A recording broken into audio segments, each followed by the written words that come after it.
Hello viewers, మీ భూక్తాయాసానికి స్వాగతం.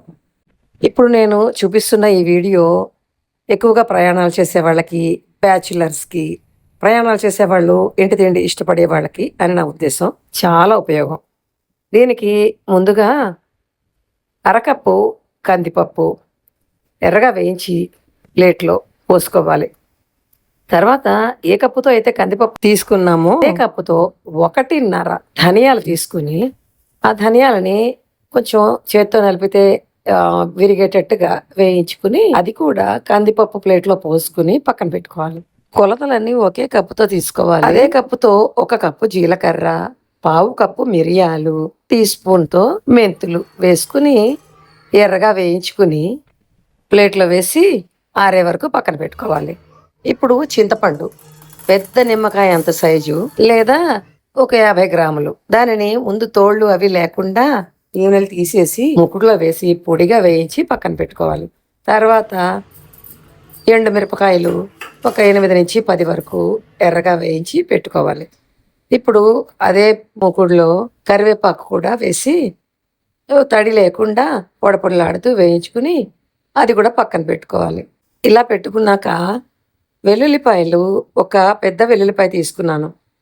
తోలుతోనే వేసి ఇలాగ కచ్చాపచ్చాగా అంటే కొంచెం క్రష్ చేసి దాన్ని అంటుకున్నా పర్వాలేదు మూకుడికి ఎర్రగా వేయించుకోవాలి. అస్సలు తడి లేకుండా వేయించుకోవాలి.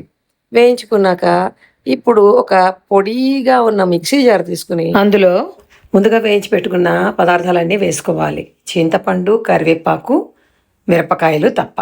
ఇలా మెత్తగా ఆడుకున్నాక ఇందులోకి ఎండుమిరపకాయలు, కరివేపాకు కూడా వేసుకోవాలి. వేసుకుని ఒకసారి మిక్సీలో తిప్పుకుని తర్వాత అందులోకి చింతపండు యాడ్ చేసుకోవాలి. ముందే చింతపండు యాడ్ చేసుకుంటే మిగతావి నలిగే అవకాశం తక్కువ ఉంటుంది. ఇప్పుడు చింతపండు వేశాక మరీ మెత్తగా నలిగిపోదు, కానీ ఇలా వస్తుంది. ఇప్పుడు ఇందులోకి 1.5 స్పూన్లు ఉప్పు, వెల్లుల్లిపాయలు, ఇంగువ, పసుపు కూడా వేసుకోవాలి. ఉప్పు కొంచెం వేసుకున్నా కూడా చారు చేసుకుంటున్నప్పుడు కొంచెం యాడ్ చేసుకోవచ్చు. ఇలా ఆరే వరకు దీన్ని పక్కన పెట్టుకుని ఇందులోకి ఇప్పుడు పోపు వేసుకుందాము. పోపుకి 1.5 టీ స్పూన్లు ఆవాలు వేసుకుని ఆవాలు చిటపట్లు ఆడాక దాంట్లోనే 1 స్పూన్ జీలకర్ర కూడా వేసుకుని ఎర్రగా వేగనిచ్చి 4 ఎండుమిరపకాయ ముక్కలు వేసుకుని అవి కూడా వేగాక పొడిగా ఉన్న కరివేపాకు కూడా వేసుకుని ఒకసారి వేయించుకుని ఈ పోపుని ముందుగా ఆడిపెట్టుకున్న పొడిలో వేసి కలపాలి. ఇలా బాగా కలిపి పూర్తిగా ఆ పొడి చల్లారాక సీసాలోకి పెట్టుకోవాలి.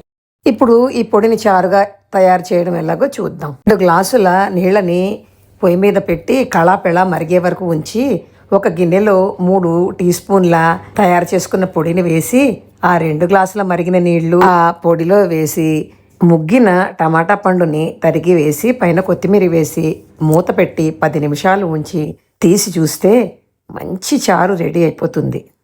టమాటా అవడం వల్ల 10 నిమిషాలు వేడివేడి నీళ్ళల్లో మగ్గడం వల్ల కొంచెం మెత్తపడుతుంది.